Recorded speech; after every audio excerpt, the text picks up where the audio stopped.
주님께서 여러분과 함께 마테오가 전한 거룩한 복음입니다. 주님 영광 받으소서. 그때에 예수님께서 제자들에게 말씀하셨다. 내가 율법이나 예언서들을 폐지하러 온 줄로 생각하지 마라. 폐지하러 온 것이 아니라 오히려 완성하러 왔다. 내가 진실로 너희에게 말한다. 하늘과 땅이 없어지기 전에는 모든 것이 이루어질 때까지 율법에서 한자 한 획도 없어지지 않을 것이다. 그러므로 이 계명들 가운데에서 가장 작은 것 하나라도 어기고 또 사람들을 그렇게 가르치는 자는 하늘나라에서 가장 작은 자라고 불릴 것이다. 그러나 스스로 지키고 또 그렇게 가르치는 이는 하늘나라에서 큰 사람이라고 불릴 것이다.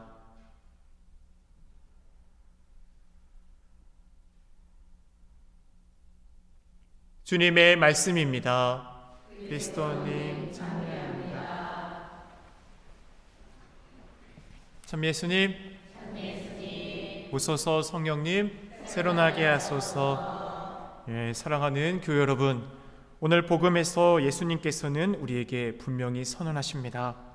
내가 율법이나 예언서들을 폐지하러 온 줄로 생각하지 마라.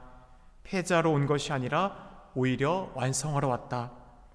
율법은 우리가 신앙 안에서 어떻게 살아가야 하는지를 알려주는 소중한 기준이고 척도가 됩니다.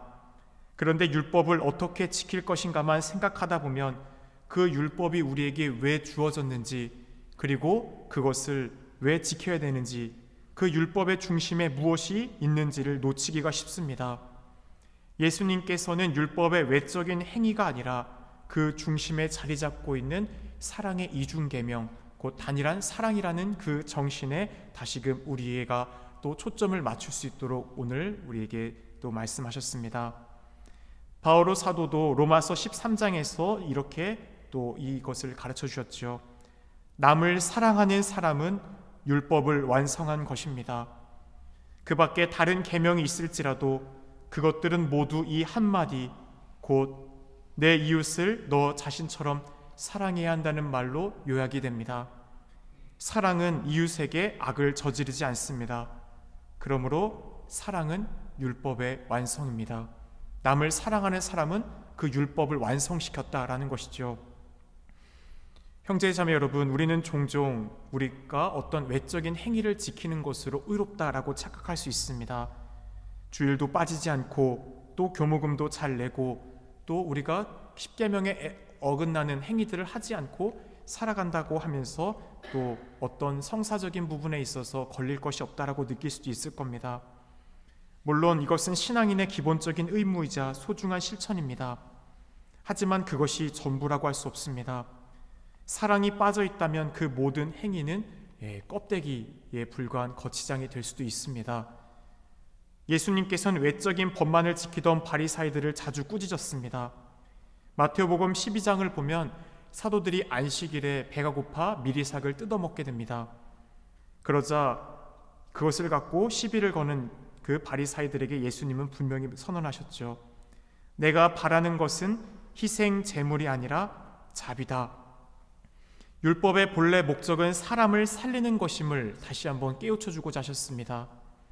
율법이 중요한 것은 맞지만 율법 그 자체보다 더 중요한 것은 바로 사람, 그 사람이 근본에 있다는 겁니다. 그렇기에 몇 번 강조해서 말씀드리지만 이 안식일 규정과 관련돼서 바리사이들이 주장하는 것은 예수님 지금 녹색 불이니까 운전하셔서 가야 됩니다.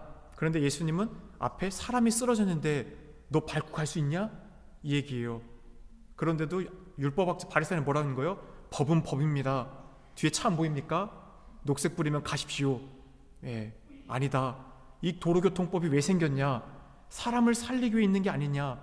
그렇다면 이 앞에 사람이 쓰러져 있다면 이 사람을 구할 때까지 차가는 것이 아니라 이것을 먼저 하는 게 원칙이다 라는 것이죠. 그렇습니다. 율법의 본래 목적은 사람을 살리는 것입니다. 곧 우리가 참된 자유와 생명을 누리기 위해서 주신 것이 율법의 본래의 목적이죠. 그렇게 율법, 계명을 보면 10가지에서 파생됐던 613가지의 세부 조항들을 바리새인들은 철저히 지켰죠. 하지만 뭐뭐 하지 마라, 뭐뭐 하지 마라, 그 가운데 그것은 우리를 억압하거나 구속하기 위한 것이 결코 아닙니다.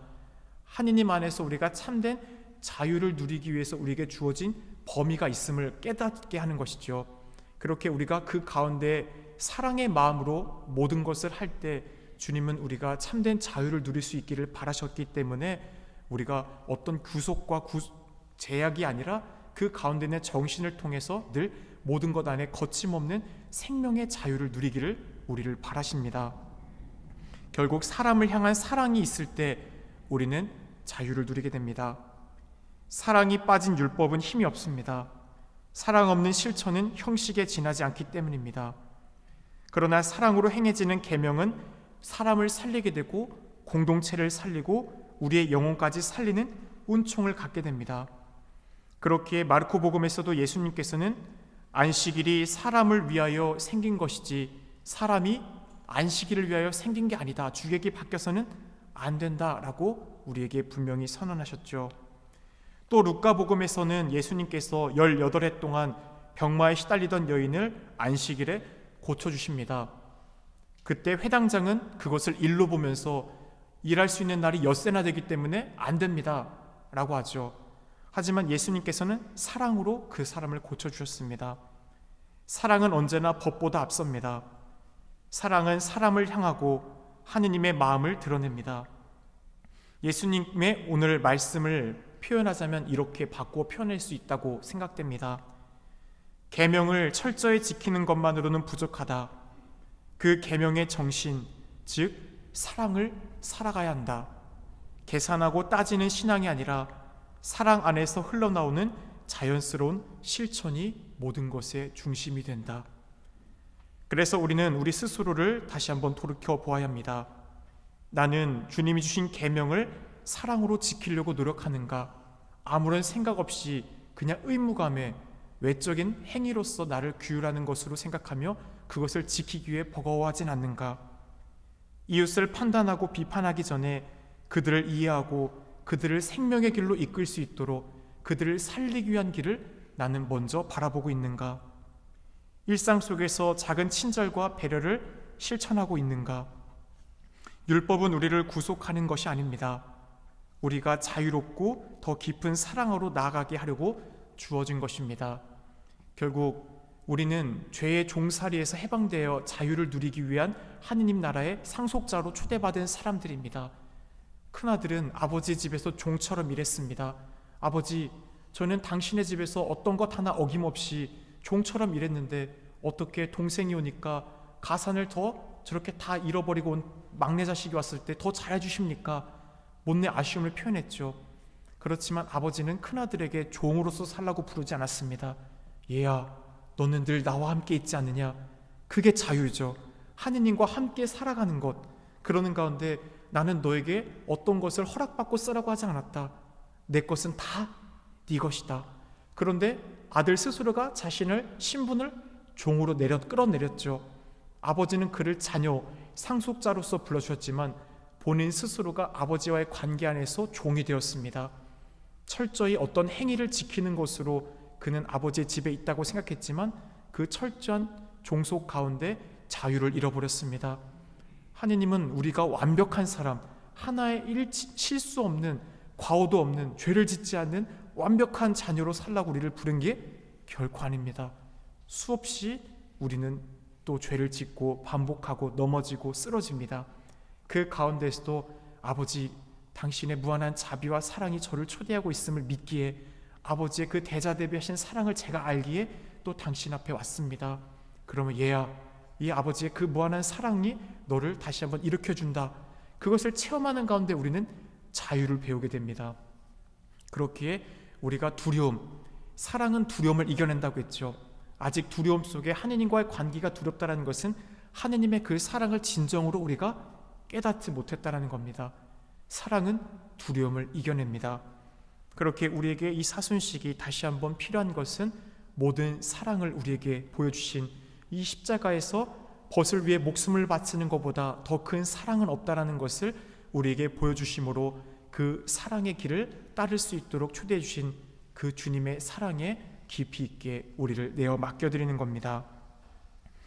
사랑이신 하느님, 당신께서 저희에게 주신 율법이 단지 지켜야 할 규칙이 아니라 사랑의 길이라는 것을 다시금 깨우쳐 주심에 감사드립니다. 저희가 계명의 글자 하나하나에 얽매이는 것이 아니라 그 계명 속에 담긴 주님의 뜻, 자비와 자애의 정신을 따르게 하소서. 말만이 아니라 행동으로, 작은 실천으로 이웃을 향한 따뜻한 손길로 사랑을 완성해 나아가게 하소서. 오늘도 주님께 감사와 찬미를 드리며 주님의 계명을 사랑으로 살아가기를 다짐합니다. 이 모든 기도 우리 주 예수 그리스도를 통하여 비나이다. 아멘.